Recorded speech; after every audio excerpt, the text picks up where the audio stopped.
So we're going to move over to Graeme Cameron, who is going to do the traditional Elron Awards, and I'm going to let him explain what that's all about. So again, thank you very much for coming, and I hope you have a safe trip home and a great time at the party tonight.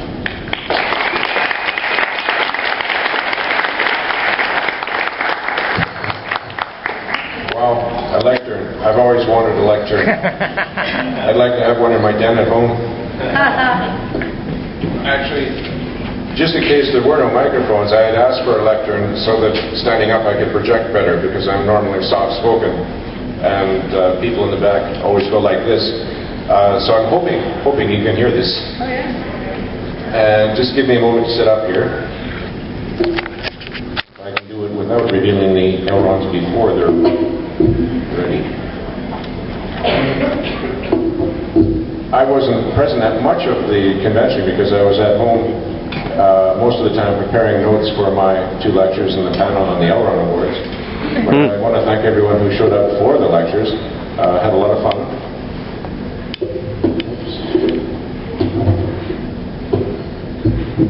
And I hope you will find the Elrons amusing. That's the intention.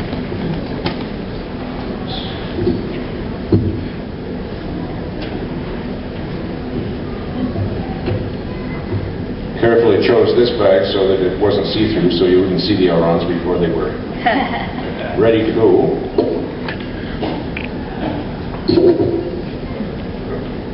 That's it. I'll open my magic book. Now the Elron Awards, for those of you who don't know, are Spoof Awards, Canada's oldest science fiction awards actually, that we've been giving since the very first Beacon in 1971. The tradition is that, and we stole this from Johnny Carson, I believe, that the actual results of the voting are kept in our lawyer's Pumpkin Wagnall's porch in a mayonnaise jar and then brought to us just before the convention. But it's all a lie, because nobody gets to vote. The Smokes prepare it. Smokes being the secret master of the Elron. I've been lucky enough to be the Smoke since 1990. But I appreciate all the suggestions. They were quite good. I got quite a few. Some of them I didn't act on because, for example, the Transformers movie, someone had some quite intelligent comments. Ryan Haw, in fact, tore the film to pieces. But I had not seen the film, so I couldn't come up with anything. But apparently it is something worthy of an Elron. But I did come up with some items, some of which are people's suggestions, some of which are mine. And first of all, I'd like to say that I'm a huge fan of NASA, because I love it when the Americans spend money to entertain me. The Apollo moon landings is a prime example of that. In fact, during each and every landing, if it was all possible in time of day, no cloud cover, I'd go out and look at the moon while people were walking around on the moon. That experience gave me quite a thrill. The biggest thrill I got was in June 6, 1996, when I came home from work very tired, put on the CTV 6 o'clock news, and whoever the announcer was at the time said, after the commercial break, scientists to announce evidence for life on Mars. Like a bolt of adrenaline, like lightning from above. If I had had a tail, it would have been thumping. I just sat there with an adrenaline rush, eager, my life's dream come true. But I'm sure you remember, it was kind of a letdown. We have here a piece of Martian meteorite which contains fossilized nanobacteria or mud flakes. We weren't sure which. One argument was, well, the nanobacteria are too small. There's nothing like that on Earth.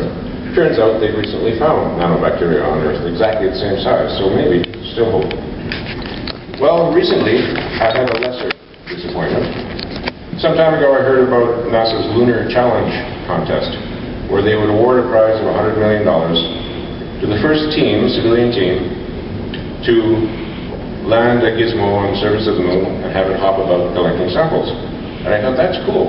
$100 million, so obviously they expect to spend less than that developing the concept. High-tech must really be coming down in price. And then recently I heard that the first prize had been awarded, and I thought, that's great. There's a little device hopping around on the moon, collecting samples. I want to go out and look at the moon while it's still up there hopping.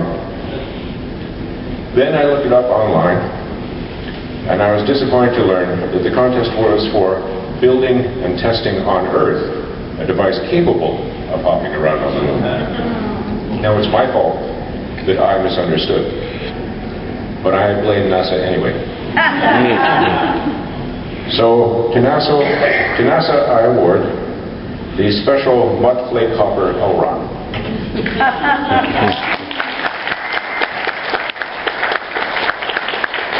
Which, in my opinion, is good enough to be in many a B movie. Oh, yeah. In fact, this probably was in a B movie. Now, speaking of NASA, again, I'm sure many of you are familiar with their recent contest to name Node 3, which was a kind of a viewing cupola,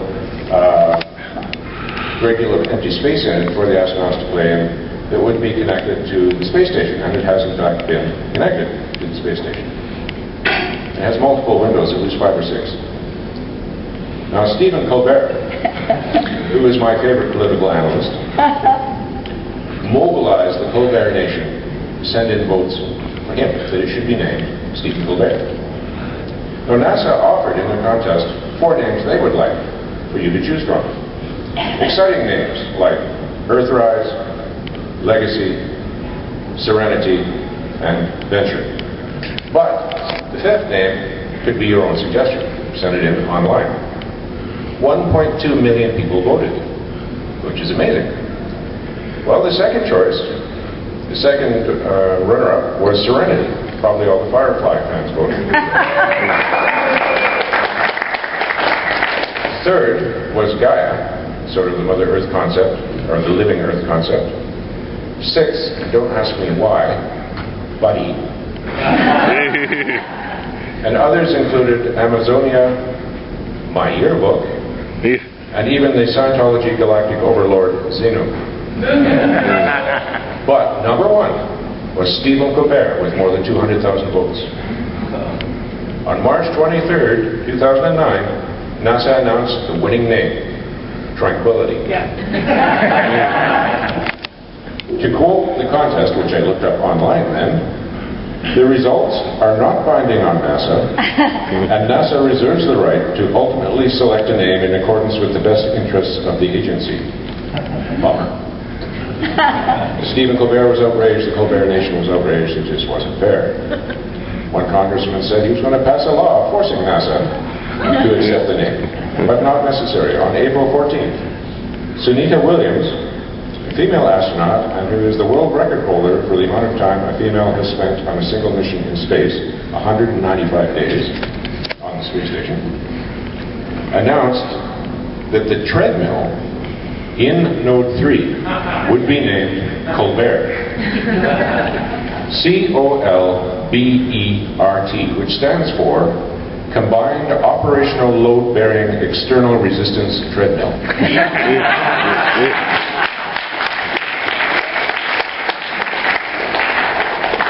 So, to Stephen Colbert goes the special, always reaching for it, and by God, this time it worked, Elron.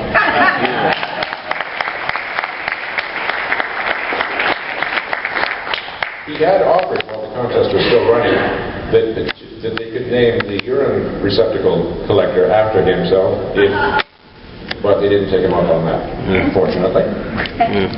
They're going to allow him to test the treadmill at Houston when they launch the next space shuttle.